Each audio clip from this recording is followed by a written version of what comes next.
शादी में आई चुड़ैल। अन्नपूर नाम की एक गांव में शादी चल रही होती है। वाह, मजा आ गया फूफा जी। शादी में क्या खाना बना है? बाराती तो उंगलियां चाटते रह जाएंगे। हाँ, तुमने सही कहा। पनीर की सब्जी का तो कोई जवाब ही नहीं। दूसरी तरफ पंडित जी फेरों की तैयारी कर रहे होते हैं कि तभी वहाँ एक चुड़ैल आ जाती है। अरे मर गया रे, ये चुड़ैल यहाँ क्या कर रही है? अरे दिवाकर जी, ये आपकी कौन सी रिश्तेदार है? अरे मुझे क्या पता, क्यों भाग्यवान, कहीं ये तुम्हारे मायके से तो नहीं आई है। तुम लोगों की इस गांव में बारात लाने की हिम्मत कैसे हुई? मेरे रहते इस गांव में किसी की शादी नहीं हो सकती। अब तुम लोग देखो मैं क्या करती हूँ। अरे मर गया रे, मैंने सुना है ये जबान की पक्की है। भागो रे भागो, वरना ये चुड़ैल किसी को नहीं छोड़ेगी। हाँ, तुम सही कहते हो मोहन भाई। यहाँ से भाग लेने में ही हम सबकी भलाई है। देखते ही देखते शादी के मंडप में भगदड़ मच जाती है और चुड़ैल सब कुछ उजाड़ कर रख देती है। फिर एक दिन मोहन की शादी तय हो जाती है। अरे भाई, अगले हफ्ते मेरी शादी तय हो गई है, लेकिन इस चुड़ैल की दहशत के मारे तो मेरे हाथ पैर कांप रहे हैं। अरे मोहन, तुम्हारा दिमाग तो खराब नहीं हो गया? तुम अपने साथ साथ हम सब गांव वालों को भी बलि का बकरा बनाना चाहते हो? उस चुड़ैल के रहते तुमने अपनी शादी के बारे में सोच भी कैसे लिया? देखो गोपाल, डर तो मुझे भी लग रहा है, लेकिन उस चुड़ैल के डर से मैं जिंदगी भर कुंवारा तो नहीं रह सकता। तभी वहाँ मोहन के होने वाले ससुर आ जाते हैं। अरे ससुर जी आप? देखो, अब तक मैं तुम्हारा ससुर बना नहीं हूँ और शायद बनूंगा भी नहीं। ये आप क्या कह रहे हैं? मैंने तो शादी का कोड भी सिलवा लिया है। मैं अपनी बेटी की शादी किसी अच्छे गांव में कराना चाहता हूँ। तुम्हारा गांव तो भूतिया गांव है। मैं तो क्या, अब तो कोई भी अपनी लड़की इस गांव वालों को नहीं देगा। इस तरह चुड़ैल के डर से उस गांव में किसी की भी शादी नहीं हो पाती।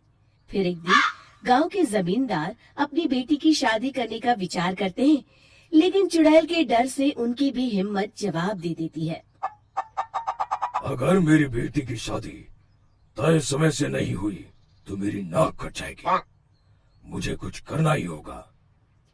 एक सलाहकार के कहने पर जमींदार काशी से एक बहुत ही नामी तांत्रिक को अपने घर बुलवाते हैं, जो भूत चुड़ैल को पकड़ने में माहिर माना जाता था। जमींदार साहब, आप चिंता मत करिए।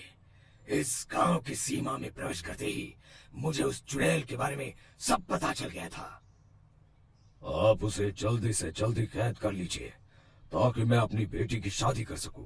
जब वो चुड़ैल एक इंसान थी, तब ठीक उसकी शादी करने वाले दिन ही उसकी और उसके होने वाले पति की एक दुर्घटना में मौत हो गई थी। उसका होने वाला पति आज भी भूत बनकर जंगल में भटकता है। इसलिए जब तक चुड़ैल की शादी नहीं हो जाएगी, वो किसी और की भी शादी नहीं होने देगी। ये आप क्या कह रहे हैं? अगर वो भूत भी हमारे गांव में आ गया तब हमारा क्या होगा? ये आदमी बीच में बहुत बोलता है, इसे बाहर निकालो। उसके बाद तांत्रिक बताते हैं कि अगर उस भूत के साथ चुड़ैल की शादी करा दी जाए तो वो चुड़ैल हमेशा हमेशा के लिए उस गांव को छोड़कर चली जाएगी। जमींदार साहब, आप अपनी बेटी की शादी की तैयारी शुरू कर दीजिए। मैं कुछ गांव वालों को अपने साथ लेकर उस भूत को ढूंढने जंगल की ओर जाता हूँ। इस तरह जमींदार निश्चित होकर अपनी बेटी की शादी करवाने लगते हैं, लेकिन तभी वहाँ चुड़ैल आ जाती है।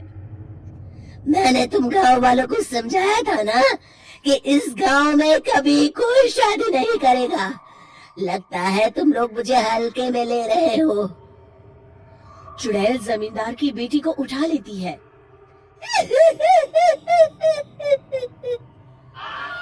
अब देखती हूँ बिना दुल्हन के तुम लोग शादी कैसे करोगे। मैं इसे अपने साथ ले जा रही हूँ। छोड़ मुझे, पिताजी, मुझे बचाइए। अरे कोई मेरी बेटी को बचाओ। तभी तांत्रिक उस भूत को लेकर वहाँ पहुँचता है। अरे भाग्यवान, रुको, इन मासूमों को परेशान मत करो। मैं आ गया हूँ, अब तुम मेरे साथ चलो। चुड़ैल बहुत खुश हो जाती है। आप आ गए, चलिए अब हम मंदिर में चलकर शादी कर लेते हैं। अरे अरे अरे अरे, ये क्या कह रही हो? मंदिर में जाके दोबारा मरना है क्या? चलो, आज से हम जंगल में रहेंगे। चुड़ैल चली गई, अब मेरी शादी हो जाएगी। इस तरह सभी गांव वाले खुशी से झूमने लगते हैं।